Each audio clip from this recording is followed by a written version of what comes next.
വിളിച്ച് സംസാരിക്കുന്നു. ആ ലേഡിയെ ഓർമ്മ വന്ന ഫാൻ ആ ലേഡിയോട് ആന്റിക്ക് എന്നെ ഓർമ്മയില്ലേ, ഞാൻ അങ്കിളുടെ കൂടെ വീട്ടിൽ വന്നിട്ടുണ്ടല്ലോ എന്ന് പറയുമ്പോൾ ആ ലേഡി എനിക്കാരും ഓർമ്മയില്ല എന്ന് പറഞ്ഞ് മനഃപൂർവ്വം അവോയ്ഡ് ചെയ്തു പോവാണ്. അവൾ ആ ഒരു കാര്യത്തിൽ വളരെ അപ്സെറ്റ് ആയി നിൽക്കുമ്പോൾ അനിയൻ അങ്ങോട്ടേക്ക് എത്തുന്നു. എന്ത് പറ്റിയെന്ന് തിരക്കുമ്പോൾ ഞാനിപ്പോൾ അങ്കിളുടെ വൈഫിനെ കണ്ടായിരുന്നു, പക്ഷെ ഞാൻ മിണ്ടാൻ ശ്രമിച്ചിട്ട് എന്നെ ഓർമ്മയില്ല എന്ന് പറഞ്ഞ് ആ ആന്റി പോയെന്ന് പറയുമ്പോൾ സാരമില്ല, എനിക്ക് നല്ല വിശപ്പുണ്ട്, നമുക്ക് ഭക്ഷണം കഴിക്കാമെന്ന് പറഞ്ഞ് അനിയൻ ഫുഡ് കഴിക്കാൻ വിളിക്കുമ്പോൾ ഇവിടെ വെച്ച് നമുക്ക് ഫുഡ് വേണ്ട, ഞാൻ നിന്നെ നല്ല ഫുഡ് കിട്ടുന്ന ഒരു സ്ഥലത്തേക്ക് കൊണ്ടുപോകാമെന്ന് പറഞ്ഞ് സുനിന്റെ അമ്മ നടത്തുന്ന റെസ്റ്റോറന്റിലേക്ക് അനിയനെയും കൂട്ടിക്കൊണ്ട് ഫാങ് പോവാണ്. ഫാങ്ങിനെ തന്റെ ഷോപ്പിൽ കണ്ടപാടെ അവിടെ ഉണ്ടായിരുന്ന സുൻ വളരെ ഹാപ്പി ആവുന്നു. അവൻ ഓടിച്ചെന്ന് ഇങ്ങോട്ടേക്ക് ഇപ്പോൾ വരുമെന്ന് ഞാൻ ഒട്ടും പ്രതീക്ഷിച്ചില്ല, ഇത് വലിയ സർപ്രൈസ് ആയി പോയി എന്ന് പറയുന്നു. കൂടാതെ കൂടെയുള്ളത് ആരാണെന്ന് കേൾക്കുമ്പോൾ ഇത് തന്റെ സഹോദരനാണെന്ന് ഫാൻ പരിചയപ്പെടുത്തുന്നു. അങ്ങനെ പിന്നീട് ഇവരെ ഫുഡ് കഴിക്കാനായി ഇരിക്കുകയാണ്. നിങ്ങൾക്ക് ഈ ഒരു ഷോപ്പിലെ ഏറ്റവും ബെസ്റ്റ് ഡിഷാണ് ഞാൻ എടുത്തോണ്ട് വരാമെന്ന് പറഞ്ഞ് സുൻ പോകുന്ന സമയം ഫാനും സഹോദരനും മുന്നേ കണ്ട ആ ഒരു ആന്റിയെ പറ്റി സംസാരിക്കുന്നു. അങ്കിളുടെ മരണശേഷം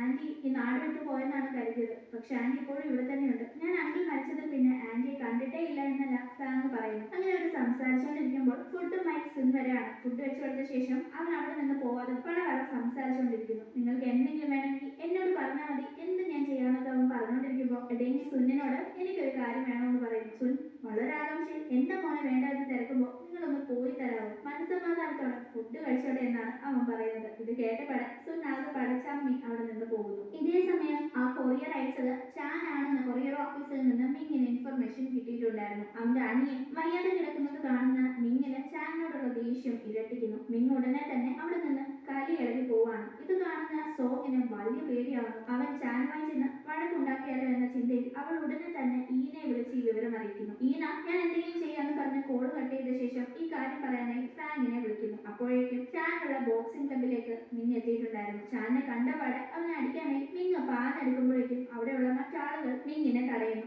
ഈ സമയം ഈ സ്ഥലത്തേക്ക് മിയ വരുന്നു. മിയ ഇവൻ ആരായെന്ന് മിങ്ങിനെ നോക്കി ചോദിക്കുമ്പോൾ ചാൻ ഇവൻ മറ്റേ കോളേജിലെയാ, ആ ഫാങ്ങുമായി ടൂർണമെന്റിൽ ആദ്യം ഒപ്പോണന്റ് ആക്കിയത് ഇവനെ ആയിരുന്നു എന്നല്ല മിങ്ങിനെ പരിചയപ്പെടുത്താണ്. ഇവൻ ആരായാലും നമ്മുടെ ഏരിയയിൽ വന്ന് ഇവൻ ഇത്രയും ഷൈൻ ചെയ്യേണ്ട കാര്യം എന്താണെന്ന് മിയ ചോദിക്കുമ്പോൾ മിയയോട് എനിക്ക് നിനക്ക് തമ്മിൽ യാതൊരു പ്രശ്നമില്ല, നീ ഇതിൽ ഇടപെടേണ്ട ആവശ്യവുമില്ല എന്ന് പറയുന്നു. ആ സമയം ചാൻ മിയയോട് കണ്ടില്ലേ അവൻ എന്ത് അഹങ്കാരത്തില്ല സംസാരിക്കുന്നതെന്ന്, അവന്റെ അഹങ്കാരം ഇന്നത്തോടെ തീർത്തു കൊടുക്കണമെന്ന് പറഞ്ഞ് വെറുതെ എരിവ് കയറ്റാണ്. മിയയാണെങ്കിൽ ബോക്സിംഗ് ഗ്ലൗസ് എടുത്ത് മിങ്ങിന്റെ ദേഹത്തേക്ക് എറിഞ്ഞു കൊടുത്തിട്ട് ധൈര്യമാണെങ്കിൽ നീ ഞാനുമായി ഒന്ന് ഫൈറ്റ് ചെയ്ത് നോക്കെന്ന് പറയാണ്. അങ്ങനെ മിയയുടെ ചലഞ്ച് മിങ് ഏറ്റെടുക്കുന്നു. പക്ഷെ ഫൈറ്റ് ചെയ്യുമ്പോൾ മിയയുടെ അടിയെല്ലാം മിങ് വാങ്ങിക്കൂട്ടാണ്. ഇത് കണ്ട് ചുറ്റിനും നിൽക്കുന്നവര് രസിക്കുന്നു. ഈ സമയം അങ്ങോട്ടേക്ക് ഇത് കണ്ടെത്തുന്ന ലു മിയയെ തടയാണ്. ഉടനെ എന്തിനെ ഇങ്ങനെ അടിക്കുന്നത്,